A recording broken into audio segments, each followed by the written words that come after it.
Hello दोस्तों, Dalip Hindi shorthand classes में आपका हार्दिक स्वागत है।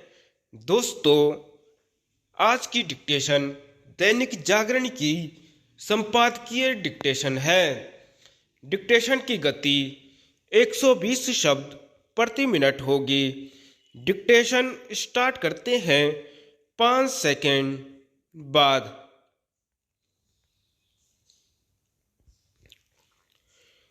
तारीख पर तारीख इससे संतुष्ट नहीं हुआ जा सकता कि सुप्रीम कोर्ट के मुख्य न्यायाधीश DY चंद्रचूड़ ने वकीलों को इसके लिए खरी खोटी सुनाई कि वे बार बार सुनवाई स्थगित करने की मांग करते हैं। प्रश्न यह है कि सुप्रीम कोर्ट के न्यायाधीश इस तरह की मांगों को स्वीकार ही क्यों करते हैं। यदि वे मामले को टालने की अर्जियों को स्वीकार करते रहे तो फिर तारीख पर तारीख का सिलसिला कभी भी थमने वाला नहीं। भले ही मुख्य न्यायाधीश यह कह रहे हों कि वे सुप्रीम कोर्ट को तारीख पर तारीख वाली अदालत नहीं बनने दे सकते, लेकिन सच तो यह है कि कई मामलों में वह इसी तरह की अदालत नजर आती है। यह आश्चर्य का विषय है कि मुख्य न्यायाधीश यह मान रहे हैं कि सुनवाई टालने की मांगों के चलते त्वरित न्याय का उद्देश्य विफल होता है, और फिर भी स्वयं उनकी ओर से दिए गए आंकड़े यह बता रहे हैं कि प्रतिदिन औसतन 150 स्थगन पत्र दिए जाते हैं। आखिर उन्हें अस्वीकार क्यों नहीं किया जाता। उन्हीं की ओर से दिए गए एक अन्य आंकड़े के अनुसार पिछले 2 माह में वकीलों ने 3688 मुकदमों में स्थगन का अनुरोध किया। यह चिंतित करने वाला आंकड़ा है, लेकिन ऐसे आंकड़े पेश करने मात्र से बात बनने वाली नहीं है। सुप्रीम कोर्ट की ऐसी कोई व्यवस्था बनानी होगी जिससे मामलों का एक तय अवधि में निपटारा सुनिश्चित हो सके। उसे यह व्यवस्था न केवल अपने यहाँ बनानी होगी बल्कि उच्च न्यायालयों को भी इसके लिए निर्देशित करना होगा कि वे यह देखें कि मामलों की सुनवाई बार बार टलने न पाए। इसी तरह उच्च न्यायालयों को निचली अदालतों में भी तारीख पर तारीख के सिलसिले को थामने की व्यवस्था बनानी होगी। ऐसी व्यवस्था बनाना इसलिए आवश्यक है क्योंकि निचली अदालतों से लेकर सर्वोच्च न्यायालय में लंबित मुकदमों की संख्या 5 करोड़ के आंकड़े को पार कर गई है।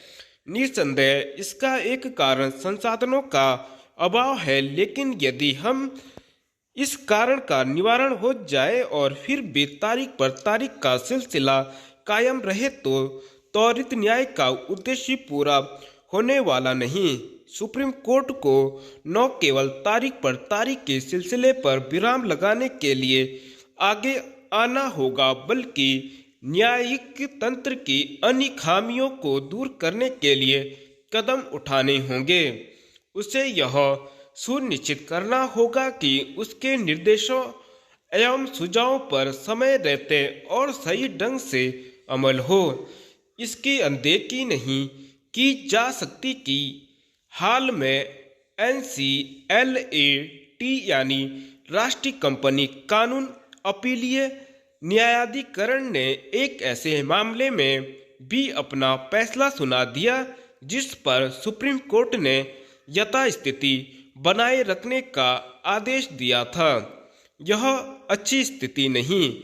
यह ठीक है कि न्यायिक तंत्र की खामियों को लेकर सुप्रीम कोर्ट जब तब चिंता जताता रहता, लेकिन बात तब बनेगी जब इन खामियों को दूर किया जाएगा।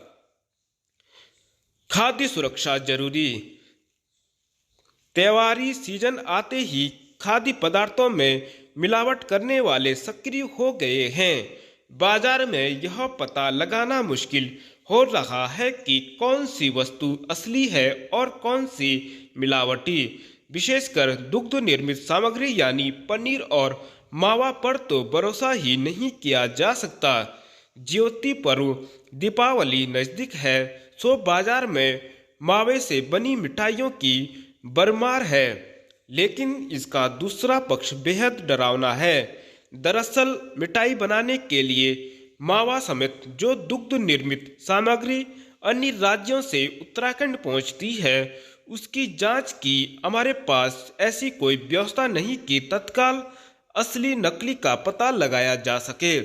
इसी का फायदा मिलावटखोर उठाते हैं और बड़ी मात्रा में मावा पर्वतीय शहरों तक पहुंचा दिया जाता है। यह कारोबार स्थानीय व्यक्तियों के सहयोग से ही संचालित होता है। कई बार तो इसमें अधिकारियों की मिलीभगत भी सामने आई है। हालांकि इन दिनों हो रही मिलावटी खाद्य पदार्थों की आपूर्ति ने खाद्य सुरक्षा विभाग के कान खड़े कर दिए हैं। विभाग की ओर से खाद्य सुरक्षा अधिकारियों को निर्देश दिए गए हैं कि वह मिलावटखोर और मिलावटी सामग्री की बिक्री करने वाले कारोबारियों को चिन्हित कर उनके विरुद्ध स्थानीय पुलिस प्रशासन के सहयोग से कार्रवाई करना सुनिश्चित करें। कहा गया है कि देहरादून, हरिद्वार, उधम सिंह नगर व नैनीताल में निकटवर्ती राज्य के प्रवेश द्वार पर लगातार जांच व छापेमारी जारी रखी जाए। प्रदेश में ज्यादातर निम्न गुणवत्ता की खाद्य सामग्री की आपूर्ति राज्य के मैदानी जिलों में लगे उत्तर प्रदेश के सीमावर्ती जिलों से होती है। इसलिए सीमा पर ही सबसे ज्यादा सक्रियता बरतने की जरूरत है।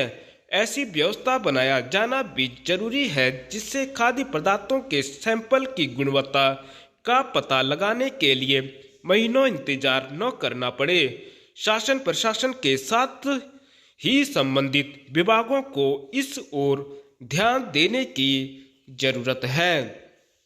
धन्यवाद।